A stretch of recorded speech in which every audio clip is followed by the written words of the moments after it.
왕의 눈물. 할렐루야. 우리 전우자우로 한번 이렇게 인사하겠습니다. 사랑하고 축복합니다. 사랑하고 축복합니다. 여러분, 우리는 살면서 눈물 날 때가 참 많습니다. 슬플 때도 눈물이 나지만 또 반대로 너무 기뻐도 눈물이 납니다. 그리고 억울할 때, 또 답답할 때도 눈물이 나죠. 또 아무런 이유 없이 그냥 눈물이 날 때도 있습니다. 여러분은 최근에 우신 적이 있으십니까?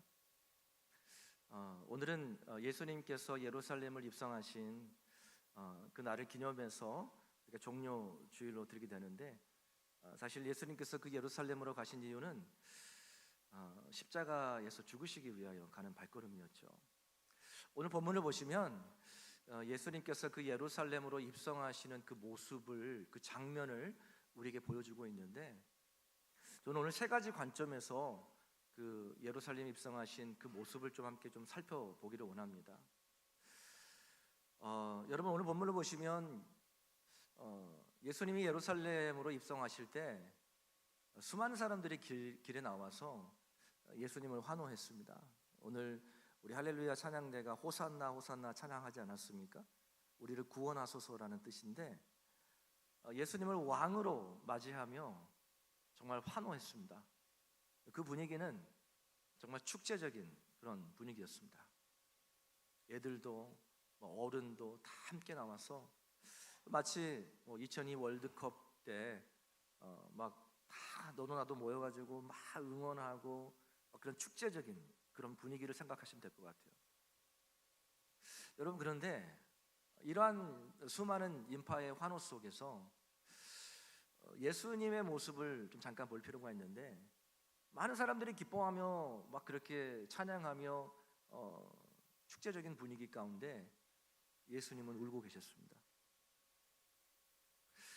예수님의 그 눈물은 그냥 단순히 그냥 우는 정도가 아니고 통곡하셨습니다. 통곡. 여러분, 예수님은 왜 그런 벅찬 이 환호 속에서 통곡하셨을까요?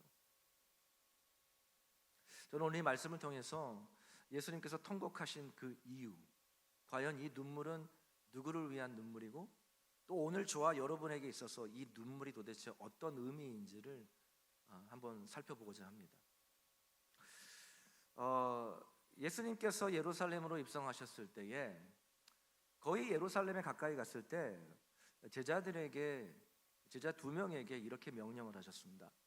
너희가 마을 건너편에 가면 아직 한 번도 타보지 않은 나귀 새끼가 메어 있을 텐데 그 나귀 새끼를 풀어서 끌고 와라. 근데 끌고 오려고 할 때에 아마 사람들이 물어볼 거다.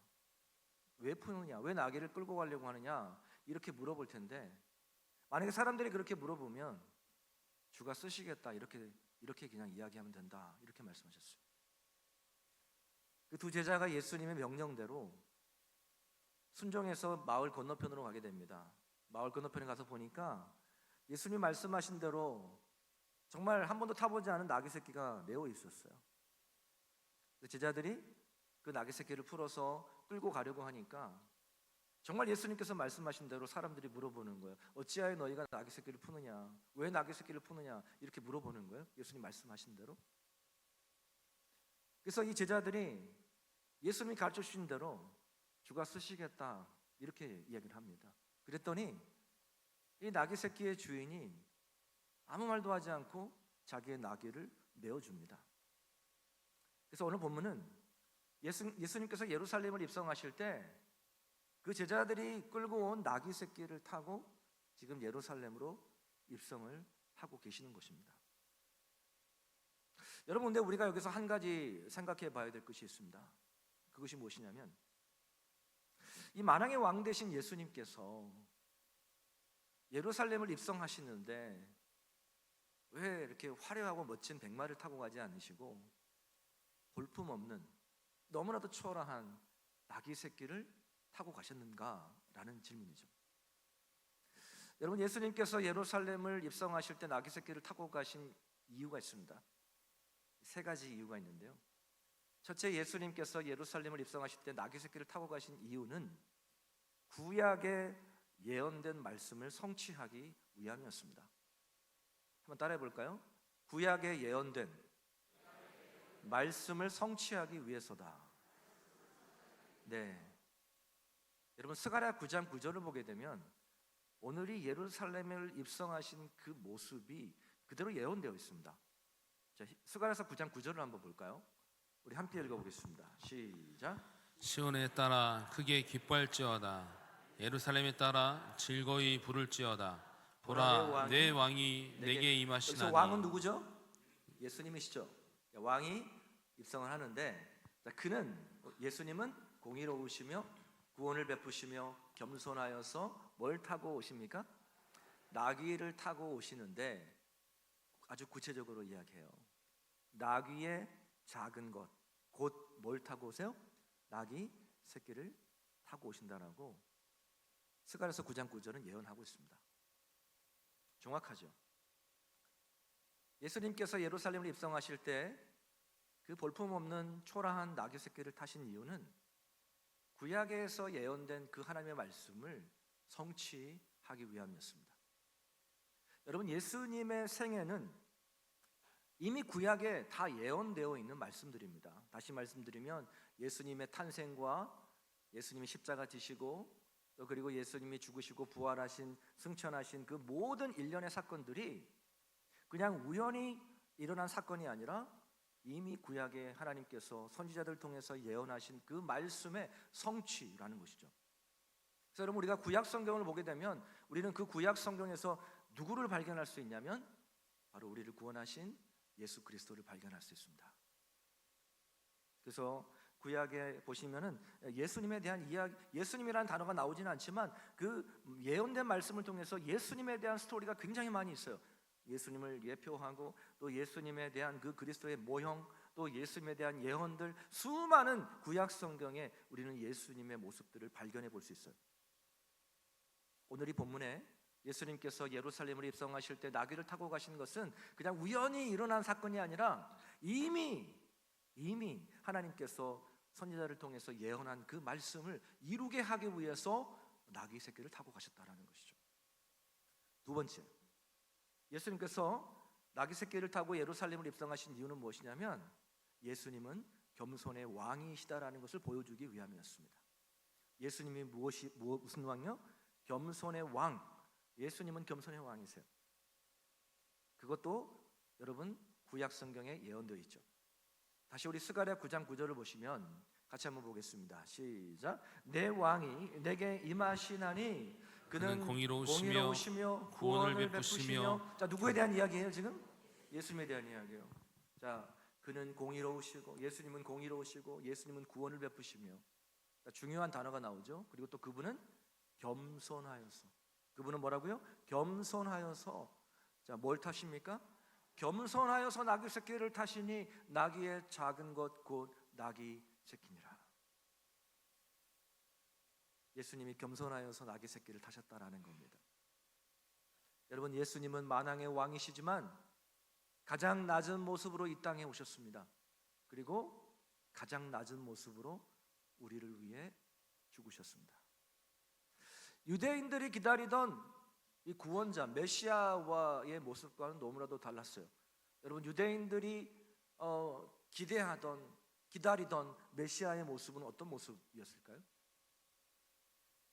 아마 이런 모습은 아니었을 것 같아요. 백마를 타고 아주 힘이 센 장수의 모습, 정말 능력이 있고 힘이 있어서 그 예루살렘으로 입성하시면서 이 로마 제국을 무찌르고 새로운 어떤 예루살렘을 건설할 그런 메시아를 아마 기다렸을 겁니다. 기대했을 겁니다. 여러분, 근데 오늘 예루살렘을 입성하신 예수님의 모습은 저들이 기대했던 모습과는 완전히 정반대의 모습이었어요. 백마를 탄 것이 아니고 정말 보잘것없는 볼품없는 초라한 나귀 새끼를 타고 예루살렘을 입성하신 거예요.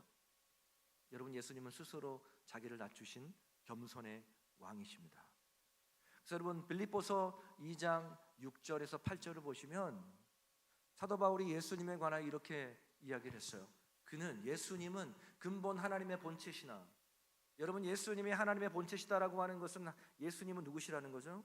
하나님이시다라는 거예요. 여러분, 예수님이 누구세요? 여러분 기억하십시오. 예수님은 하나님이십니다. 그분이 하나님이신데 그 하나님이신 예수님께서 하나님과 동등됨을 취할 것으로 여기지 아니하셨다는 거예요. 오히려 자기를 비워서 종의 형체를 가졌는데 사람들과 같이 되셨다고 얘기합니다. 하나님이신 그 예수님께서 인간의 몸을 입고 이 땅에 오셨다라는 거죠. 그래서 사람의 모양으로 나타나서 자기를 낮추셨는데 어디까지 낮추셨냐면 죽기까지 복종하셨으니 곧 십자가에 죽으십니다. 여러분, 만왕의 왕 되신 하나님께서 인간의 몸을 입고 이 땅에 오신 것, 그것도 참 낮아지신 일인데 어디까지 낮아지셨어요? 십자가에서 죽기까지 낮아지셨습니다. 여러분, 그 십자가를 지시기 위해 오셨기 때문에 우리 예수님은 화려한 백마를 타신 것이 아니라 초라한 나귀 새끼를 타신 것입니다. 여러분, 그래서 우리가 주님을 가까이 하면 할수록 우리 또한 주님을 닮아가야 하는데, 여러분, 우리가 주님의 어떤 모습을 닮아야 될까요? 바로 이 겸손의 모습입니다. 그래서 예수님께서 제자도에 관하여 말씀하시면서 이렇게 말씀했어요. 우리 아까 장로님께서 기도할 때 하신 말씀인데요, 이 성경 구절을 인용했는데 마태복음 16장 24절이에요. 우리 같이 한번 읽어보겠습니다. 시작. 이에 예수께서 제자들에게 이르시되 누구든지 날 따라오려거든 자기를 부인하고 자기 십자가를 지고 나를 따를 것이니라. 여러분, 겸손하지 않으면 자기를 부인할 수 없습니다. 자기를 낮추지 않고서는 십자가를 질 수가 없어요. 여러분, 그래서 마태복음 23장 11절 12절에 예수님께서 또 이렇게 말씀하셨습니다. 우리 같이 한번 읽어볼까요? 시작. 너희 중에 큰 자는 너희를 섬기는 자가 되어야 하리라. 누구든지 자기를 높이는 자는 낮아지고 누구든지 자기를 낮추는 자는 높아지리라. 여러분, 이것이 하나님 나라의 원리입니다. 여러분, 세상은 높아지라고 이야기해요. 세상은 높아지라고 이야기합니다. 더 높은 곳으로 올라가라, 더 출세해라, 더 높아져라. 세상은 그렇게 이야기하죠. 그러나 하나님의 나라는 더 낮아지라고 말씀하고 있습니다. 자기를 부인하고 자기 십자가를 지라고 말씀하고 있어요. 여러분, 이것이 바로 제자도의 핵심입니다. 그래서 예수님께서 십자가를 지시는 그 마지막 밤에 제자들과 함께 최후의 만찬을 하시면서 예수님께서 하신 일이 무엇이냐면 제자들의 발을 씻어주셨습니다. 예수님께서 제자들에게 뭘 보여주고자 하신 것일까요? 그렇죠? 겸손이죠. 사랑하는 성도 여러분, 예수님을 따르는 저와 여러분은 예수님의 그 겸손을 본받을 줄 믿으시기를 바랍니다. 예수님께서 나귀 새끼를 타고 이 예루살렘을 입성하신 이유는 바로 그분은 바로 겸손의 왕이시기 때문입니다. 셋째, 예수님께서 나귀 새끼를 타고 예루살렘을 입성하신 이유는 뭐냐면 그분은 평화의 왕이시기 때문입니다. 한번 따라 보겠습니다. 예수님은 평화의 왕이십니다. Prince of Peace, 평화의 왕이에요. 자, 예수님은 겸손의 왕이셨고 그 다음에 예수님은 어떤 왕이라고요? 평화의 왕이시다라고 이야기해요.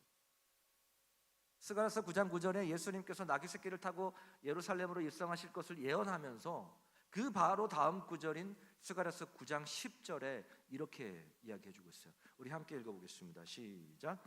내가 에브라임의 병거와 예루살렘의 말을 끊겠고 전쟁하는 활도 끊으리니 그가 이방 사람에게 화평을 전할 것이요. 자, 무엇을 전할 것이다라고 이야기합니까? 화평. 그래서 화평은 뭐 전쟁이 종식되고 그런 의미도 되겠지만 여기서 말하는 화평은 샬롬, 하나님과의 관계에서 평화를 말하는 거예요. 여러분, 예수님은 나귀 새끼를 타고 예루살렘으로 입성하셔서 어떤 무력으로 힘으로 다스리시는 왕이 아니라 평화로 다스리시는 왕이시다라는 사실입니다. 정리해 보면 이렇습니다. 자, 예수님께서 백마를 타지 않고 나귀 새끼를 타신 이유를 제가 세 가지로 말씀을 드렸어요. 첫 번째 이유는 바로 구약에 예언된 말씀을 성취하기 위해서입니다. 스가랴서 9장 9절 말씀이죠. 두 번째, 예수님께서 나귀 새끼를 타신 이유는 예수님은 겸손의 왕이시기 때문이죠. 세 번째, 예수님께서 이 초라한 볼품없는 나귀 새끼를 타신 이유는 예수님은 어떤 분이시죠? 바로 평화의 왕이시기 때문에 그렇습니다. 여러분, 그런데 예수님이 타신 저 나귀 새끼, 저 주인이 자기의 나귀가 이렇게 귀하게 쓰임 받았을 거라는 것을 알았을까요, 몰랐을까요? 몰랐을 겁니다. 이렇게 하나님의 역사에 귀하게 쓰임 받는 도구로 쓰임 받을지 아마 그 주인은 전혀 몰랐을 거예요. 그러나 나중에 예수님께서 십자가에서 죽으시고 부활하시고 승천하시고 그분이 하나님의 아들이요 하나님이다라는 사실을 알았을 때에 여러분, 저 나귀의 주인이 어땠을까요? 질문하고 있는 것이죠. 어땠을까요? 얼마나 감격스러웠을까요? 얼마나 감격스러웠을까요? 보잘것없는 그 나귀 새끼, 주가 쓰시겠다, 하나님의 역사에 쓰임받은 도구가 된 거예요. 여러분, 저와 여러분도 주가 쓰시겠다라고 할 때 기꺼이 순종하여 내어드릴 수 있는 저와 여러분 되시기를 주님의 이름으로 축복합니다. 왜냐하면 우리의 삶에 내 것이 하나도 없어요. 나의 건강, 생명, 자녀, 내 것이 있나요? 내 것 하나도 없습니다. 하나님 오늘 밤 치워 가시면 그냥 우린 빈손으로 가야 돼요. 그렇기 때문에 주가 쓰시겠다라고 그러면 우리는 기쁨으로 내어드려야 되는 거예요. 우리가 순종하여 내어드릴 때 그것이 비록 보잘것없는 거라 할지라도 하나님 나라에 귀하게 쓰임받는 그런 도구가 될 줄 믿으시기를 바랍니다. 자, 우리는 첫 번째, 예수님께서 예루살렘으로 입성하시는 그 모습 가운데 나귀 새끼를 타고 가는 모습을 살펴보았습니다. 자, 두 번째 우리가 살펴볼 광경은 어떤 광경이냐면, 자, 예수님께서 나귀 새끼를 타고 예루살렘을 입성하실 때 그때 사람들의 분위기였습니다. 여러분, 그때 사람들의 분위기가 어땠냐면 굉장히 기뻐했어요. 축제 분위기였습니다. 환호했습니다. 호산나, 다윗의 왕 자손 예수여 호산나, 우리를 구원하소서, 그런 의미죠. 그러면서 사람들이 자기의 겉옷을 벗어가지고 다 깔았어요. 마치 카페트처럼. 그리고 종려나무 가지를 꺾어서 여러분, 그 종려나무 가지는 좀 의미가 있습니다. 이렇게 전쟁에서 승리하고 돌아올 때에 사람들이 종려나무 가지, 승리의 깃발을 막 흔드는 게 종려나무 가지, 승리의 의미인데, 그래서 여러분, 이 팜 선데이, 종려 주일입니다. 사람들이 종려나무 가지를 가지고 흔들었다고 해서 종려 주일이에요. 여러분, 그때 분위기는 너무나도 정말 축제적인 분위기였습니다. 어린아이 말할 것 없이 전부가 다 막 축제 분위기였어요. 그 분위기를 이렇게 이야기합니다. 38절 한번 볼까요? 38절 말씀 시작. 이르되 찬송하리로다 주의 이름으로 오시는 왕이여, 하늘에는 평화요 가장 높은 곳에는 영광이로다 하니. 막 이러면서 막 춤을 추며 기뻐하며 열렬히 예수님을 왕으로 높이고 환영했습니다. 자, 그런데 우리가 오늘 주목해 볼 마지막 세 번째 관점은, 오늘 이게 핵심이에요. 자, 그렇게 예수님이 나귀 새끼를 타고 가시면서 사람들은 막 환호하고 막 들뜨고 축제적인 분위기였는데, 정작 주인공이신 예수님의 모습을 한번 보겠습니다. 자, 예수님은 어떤 모습이었는지, 자, 우리 오늘 41절을 보세요. 같이 한번 볼까요? 시작. 가까이 오사 성을 보시고 우시며. 네, 우시며. 사람들은 기뻐하는데 예수님은 정작 뭐 하셨죠? 우셨습니다. 여러분, 이 우셨다라는 단어가 그냥 눈물을 흘린 정도가 아니에요.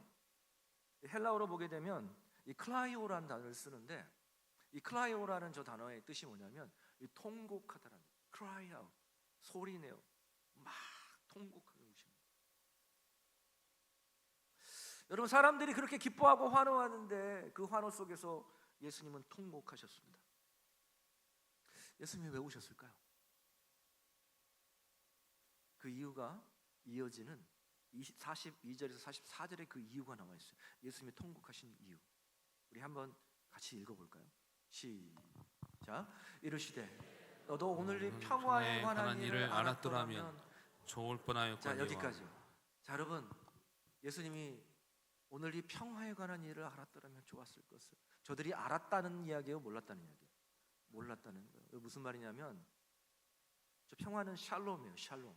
하나님과의 깨어진 관계를 화목하게 하기 위해서 오신 그 평화의 왕이신 예수님이 오셨는데, 사람들이 그 예수님을, 그 구원의 진리 되신 예수님을 알았다는 거예요, 몰랐다는 거예요? 몰랐다는 거예요. 지금 예수님이 저들을 구원하러 오셨는데 정작 사람들은 기뻐하는데 그 예수님을 알지 못하는 거예요.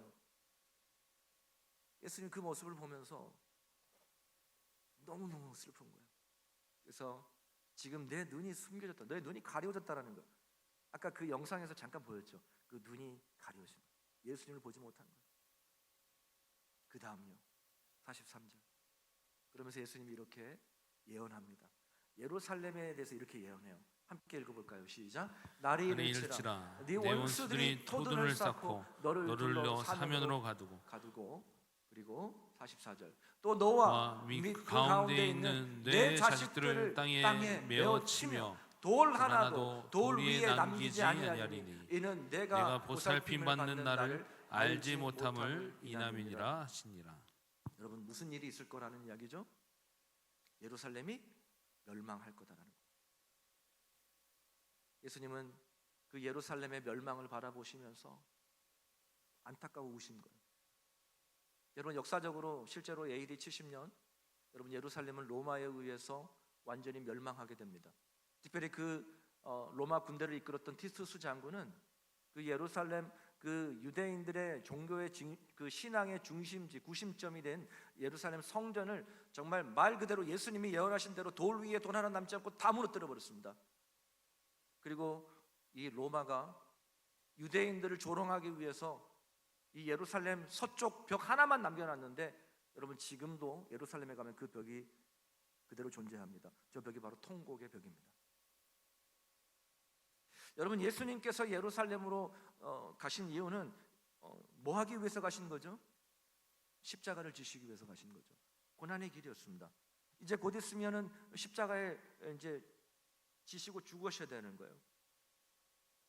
여러분, 예수님의 이 눈물은 억울해서 흘린 눈물이 아니에요. 분해서 우신 것이 아닙니다. 예수님이 흘리신 눈물은 저들의 영적인 무지함, 저들을 구원하러 오신 예수님을 알아보지 못하고 멸망으로 향하는 저들을 바라보면서 눈물을 흘리신 거예요. 곧 있으면 이 예루살렘이 무너질 텐데 그 무너질 그 예루살렘을 바라보면서 그 안에 있는 영혼들을 바라보면서 예수님께서 통곡을 하신 거예요. 여러분, 성경을 보시면 예수님의 통곡 우신 장면이 딱 두 번이 나와요.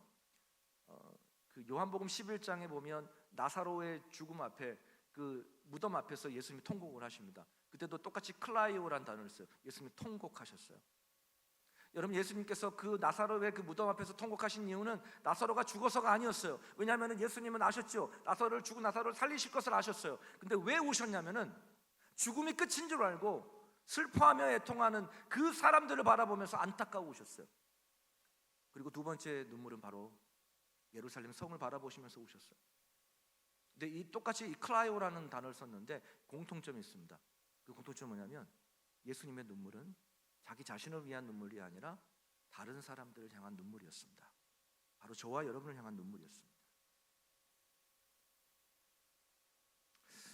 여러분은 최근에 언제 우셨습니까? 우리는 힘들 때 눈물이 나죠. 제가 서론에도 말씀드렸듯이 슬플 때도 눈물이 나고 기쁠 때도 눈물이 나고 또 은혜 받아도 눈물이 납니다. 눈물은 참 귀한 거예요. 왜냐하면 예수님께서 애통하는 자는 복이 있다라고 말씀하셨어. 이 애통하는 자가 바로 이 통곡하는 우는 자를 말하는 거예요.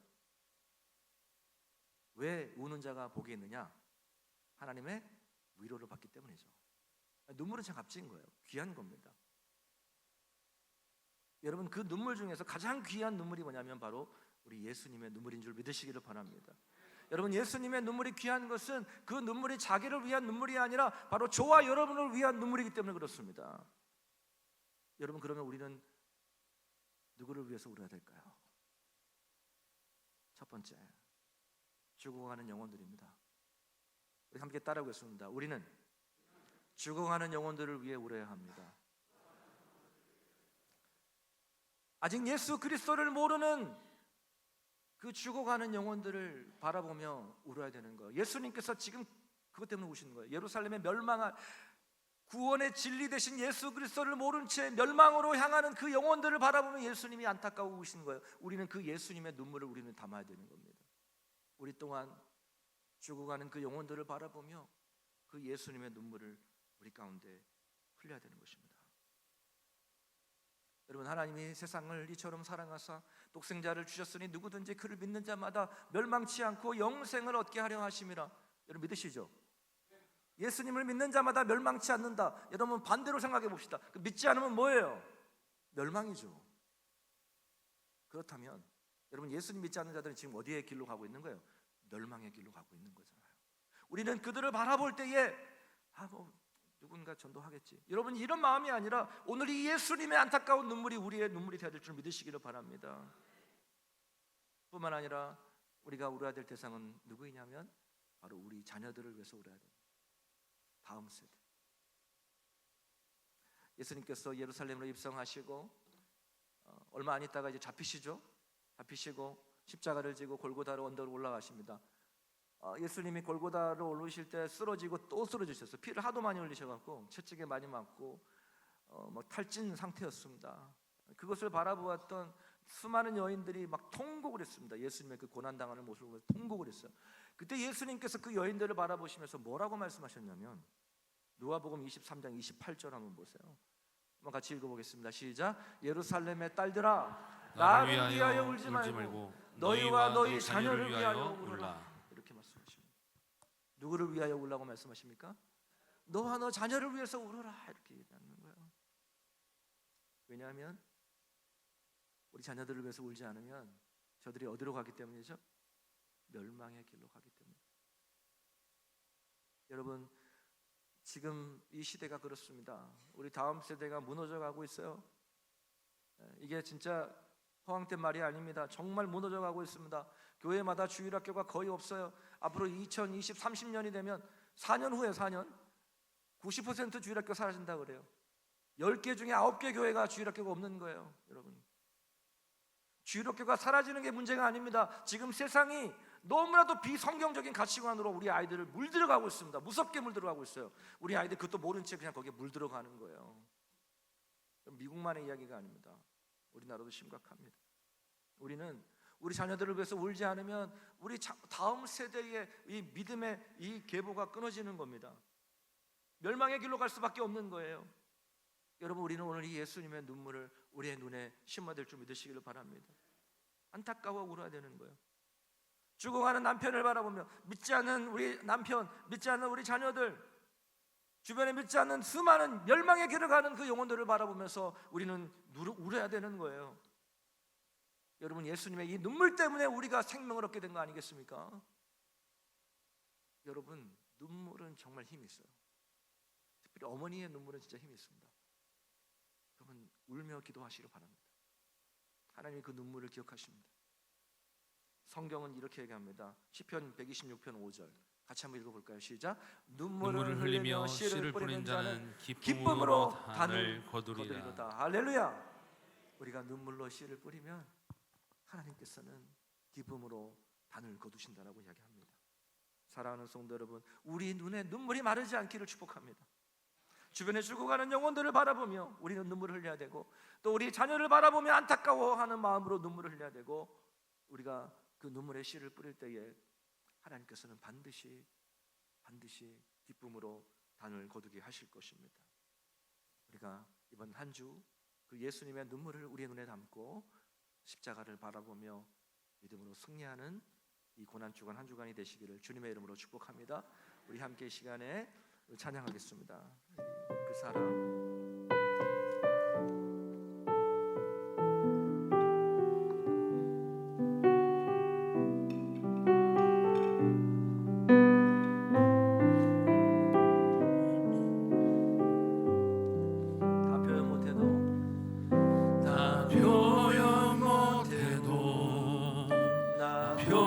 표현하리라. 다 고백 못해도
예수님께서 예루살렘을 입성하셨을 때 사람들은 환호했습니다. 호산나, 왕으로 높이며 예수님을 찬양했습니다. 그러나 예수님은 통곡하셨습니다. 왜냐하면 그들이 예수님을 왕으로 높이고 찬양했지만 진정 그분이 누구신지 몰랐어요. 저들은 정치적인 메시아를 기다렸어요. 우리를 가난에서 해방시키고 우리를 로마에서 압제에서 풀어주고 새로운 어떤 예루살렘으로 우리를 만들 그 메시아를 기다렸던 것이죠. 저들은 예수님을 모르고 멸망을 당할 수밖에 없었습니다. 여러분, 오늘도 마찬가지입니다. 오늘날에도 예수님을 알지 못하는 사람들이 얼마나 많이 있습니까? 예수님은 그 영혼들을 바라보며 안타까워 눈물을 흘리십니다. 이제는 우리가 그 예수님의 눈물을 우리 눈에 담아야 합니다. 그 멸망의 길로 걸어가는 그 영혼들을 바라보며 우리는 울지 않을 수 없습니다. 정말 다음 세대를 바라보면서 울지 않을 수 없습니다. 오늘 이 시간 우리 우리가 할 수 있는 거는 그냥 주님 앞에 우는 거예요. 하나님, 우리 남편을 불쌍히 여겨 주옵소서. 하나님, 우리 자녀를 불쌍히 여겨 주옵소서. 하나님, 멸망의 길에서 돌이킬 수 있도록 주여 긍휼을 베풀어 주옵소서. 우리 오늘 이 시간 주님의 눈물을 가지고 함께 기도하며 나아가겠습니다. 같이 기도하겠습니다. 하나님 아버지 감사합니다. 하나님 아버지 이 시간 주님의 그 눈물을 우리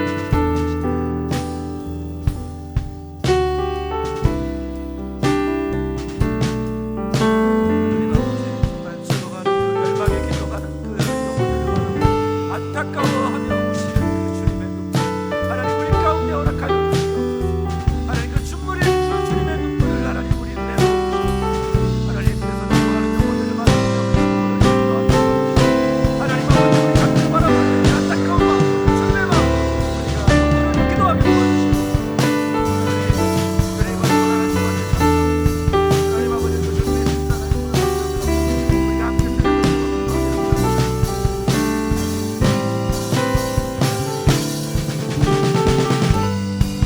하나님 주님의 마음을 부어주옵소서. 주님의 눈물을 우리 가운데 부어주시옵소서. 한 영혼을 향한 예수의 찬송 주님의 마음을 안타까워하는 마음을 우리 가운데 허락하옵소서. 하나님 나라의 것을 알고 하나님 우리 모든 무거운 정말 자유함을 얻으시옵소서.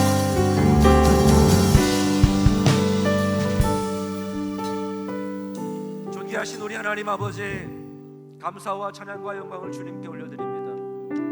십자가를 지시기 위해 예루살렘으로 입성하신 주님, 수많은 사람들이 호산나 왕이여 찬양했지만 그러나 정작 저들은 구원자이신 예수 그리스도를 몰랐습니다. 그 죽어가는 영혼들, 그 무지한 영혼들을 바라보며 안타까워 통곡하신 주님의 그 눈물을 하나님 우리 가운데 허락하여 주옵소서. 하나님 우리 주변에 예수님을 모른 채 죽어가는 영혼들이 너무 많습니다. 멸망으로 걸어가는 그 수많은 영혼들을 우리가 바라보며 안타까워하는 마음으로 우리가 울며 기도할 수 있게 하여 주시고, 또한 우리 다음 세대 자녀들을 바라보며 우리가 눈물을 흘리기를 원합니다. 하나님 그들 그대로 놔두면 정말 세상의 가치관에 물들 수밖에 없는데 하나님 우리 아이들을 위하여 눈물로 기도함으로 말미암아 우리 다음 세대의 아이들이 믿음의 세대가 되게 하여 주시고 세상의 그 어떠한 세상의 유혹에도 흔들리지 않는 거룩한 하나님의 자녀들로 세워주시기를 원합니다. 하나님 특별히 이 고난주간 한 주간 동안 정말 십자가의 그늘 아래라는 주제로 우리가 새벽을 깨우기를 원합니다. 하나님 이 고난주간이 하나님 정말 십자가 그늘 아래서 쉼을 얻고 하나님 아버지 우리의 모든 무거운 짐을 내려놓고 회복의 시간이 되게 하여 주시며 하나님의 그 사랑을 더 깊이 깨닫는 시간이 되게 하여 주옵소서. 하나님 이 시간도 귀한 예물을 주님 앞에 봉헌에 올려드립니다. 하나님의 것을 구별하여 10의 1조를 드리며 하나님 감사하는 마음으로 감사 예물을 드렸습니다. 또 주의 나라를 위한 확장을 위한 선교 예물과 또 마음의 소원과 기도의 제목을 담아서 1,000번째 예물 드렸습니다. 지금까지 지켜주신 은혜 감사합니다. 늘 건강하게 하옵소서. 우리 생일 감사헌금 김연자 권사님, 우리 또 장은재 우리 지체 생일 감사헌금 드렸습니다. 하나님 또 이 시간 건축 예물 드립니다. 우리 장혜자 우리 집사님, 우리 오하은 우리 자녀 이름으로 드렸습니다. 우리 임다은, 임은찬 우리 자녀 이름으로 200만 원 드립니다. 엄정직 장로님, 임유라 집사님 건축 예물 드렸습니다. 하나님 물질이 많아서 드린 것이 아니라 하나님 우리의 마음을 드렸습니다. 하나님 주님을 향한 감사의 마음을 드렸고 또 주님의 것을 구별하여 드렸고 주님 마음의 소원을 담아서 드렸습니다. 드린 예물 우리 하나님 기억하여 주시고 하나님께서 정말 갚아주시되 만배로 갚아주시기를 원합니다. 하나님 또한 우리의 마음을 드리고 또 시간을 드리고 우리 정성을 드리는 우리 모든 손길들 기억하여 주셔서 우리 하나님께서 복의 복으로 아버지 갚아주시기를 원합니다. 하나님 아버지 영육간의 강건함을 허락하여 주시고 하나님 자녀들에게 복을 허락하여 주시며 하나님 물질이 메마르지 않도록 시냇가에 심은 나무와 같이 잎사귀가 마르지 않는 그러한 복을 형통한 복을 허락하여 주시옵소서. 특별히 생일을 맞이하여서 귀한 예물을 드린 손길 가운데 함께하여 주시고 정말 남은 생에도 건강하게 살게 하시고 주의 영광을 위해 살아가는 복된 인생 되게 하여 주옵소서. 하나님 아버지 또한 지하 멀티플레이스와 1층 오픈스페이스 리모델링을 위하여 우리가 함께 기도하며 마음을 모으고 있습니다. 하나님 정말 그 공간이 아름답게 아버지 만들어져서 우리 다음 세대들이 마음껏 뛰어놀며 하나님을 예배하는 공간이 되게 하시고 또 우리 많은 성도님들이 그곳에서 쉼을 얻는 아름다운 공간이 만들어지게 하여 주옵소서. 모든 영광 주께 올려드리오며 살아서 역사하신 우리 구주 예수님의 이름 받들어 감사하며 축복하며 기도 올려옵나이다. 아멘.